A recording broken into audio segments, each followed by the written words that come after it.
जय श्री श्याम दोस्तों। आज हम बैसाख मास के शुक्ल पक्ष की एकादशी का महात्म का आज हम श्रवण करेंगे। और जो बैसाख की शुक्ल पक्ष की एकादशी आती है उसका नाम है मोहिनी एकादशी। तो आज हम एकादशी का श्रवण करेंगे। कल भी एकादशी थी और लेट शुरू हुई थी, और आज जो है सुबह 6:30 से 7 बजे तक थी। तो उदय सूर्य उदय कालीन जो तिथि होती है हम उसी तिथि को मानते हैं। और जो है द्वादशी तिथि का जो है 6 हो गया है। तो आप दोनों एकादशी में से कोई भी कर सकते हो, कल भी कर सकते हो, आज भी कर सकते हो। आज हम एकादशी का श्रवण करेंगे। तो चलिए शुरू करते हैं। बोले विष्णु भगवान की जय, बैसाख मास की जय, एकादशी महात्म की जय। धर्मराज युधिष्ठिर बोले, हे कृष्ण, बैसाख माह में शुक्ल पक्ष की एकादशी का क्या नाम तथा क्या कथा है? इसकी व्रत करने से कौन सी विधि है? सो सब विस्तार पूर्वक कहिए। श्री कृष्ण भगवान बोले, हे धर्मनंदन, मैं एक कथा कहता हूँ जिसको महर्षि वशिष्ठ जी ने श्री रामचंद्र जी से कहा था। श्री रामचंद्र जी बोले, हे गुरुदेव, आप मुझसे कोई ऐसा व्रत कहिए जिससे समस्त पाप और दुख नष्ट हो जावे।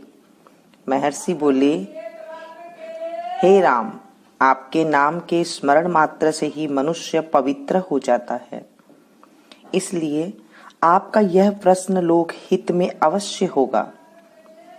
बैसाख माह के शुक्ल पक्ष में एकादशी होती है, उसका नाम मोहिनी है। इस एकादशी का व्रत करने से मनुष्य के समस्त पाप तथा दुख छूट जाते हैं। इसके व्रत के प्रभाव से प्राणी मोह जाल से छूट जाता है। अतः हे राम, इस एकादशी का व्रत दुखी मनुष्य को अवश्य ही करना चाहिए। एकादशी के व्रत से मनुष्य के समस्त पाप दुख नष्ट हो जाते हैं। अब आप इसकी कथा सुनिए। सरस्वती नदी के किनारे एक भद्रावती नगरी में एक धनपाल नाम का धन धान्य से पुण्यवान एक वैश्य रहता था। वह अत्यंत धर्मात्मा था और विष्णु भगत था। उसने नगर में अनेकों भोजनालय, प्याऊ, कुआं, तालाब, धर्मशाला आदि बनवाए। उसने सड़कों के किनारे अनेक वृक्ष लगवाए। उस वेश्ये के 5 पुत्र थे। उसका सबसे बड़ा पुत्र अत्यंत पापी था। वह दूसरों की स्त्रियों के साथ भोगविलास करता था। वह महान नीच था और देवता पितृ आदि को नहीं मानता था। वह अपने पिता के धन को बुरे व्यसनों में खर्च किया करता था। इस पर उसके पिता, भाइयों तथा कुटुंबियों ने घर से बाहर निकाल दिया और उसकी निंदा करने लगे। घर से निकाल देने के बाद धन नष्ट हो जाने पर वेश्याओं ने तथा गुंडों ने भी उसका साथ छोड़ दिया।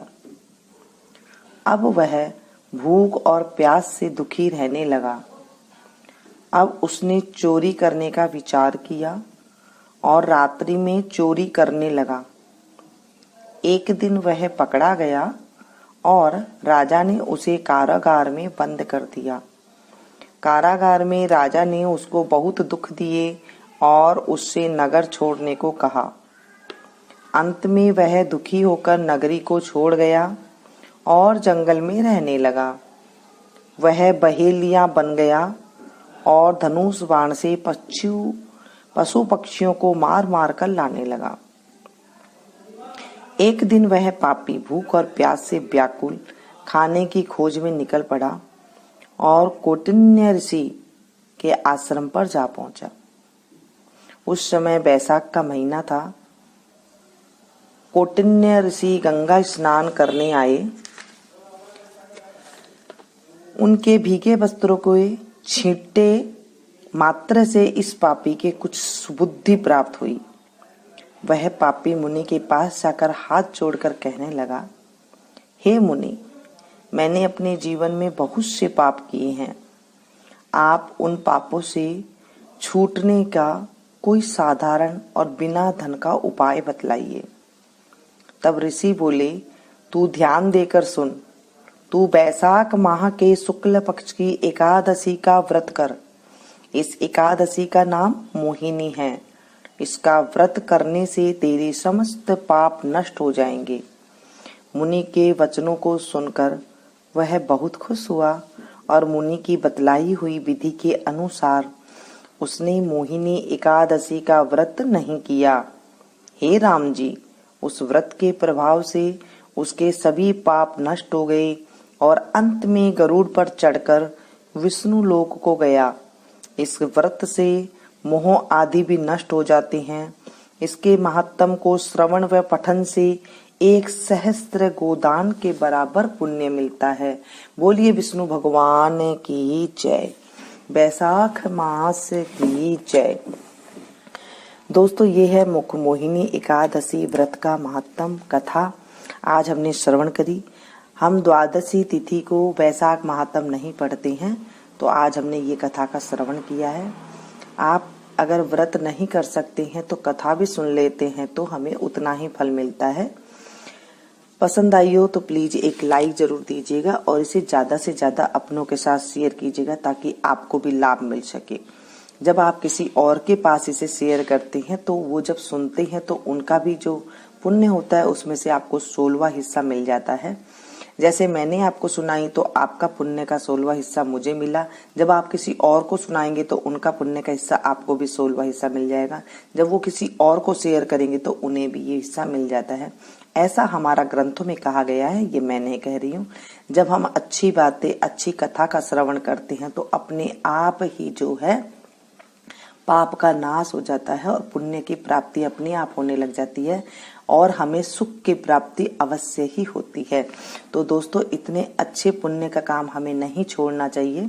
हमें अच्छे से अच्छा कथा का और ये जो बैसाख महात्म का श्रवण अवश्य करना चाहिए। मिलती हूँ मैं एक नए अध्याय के साथ। Thank you.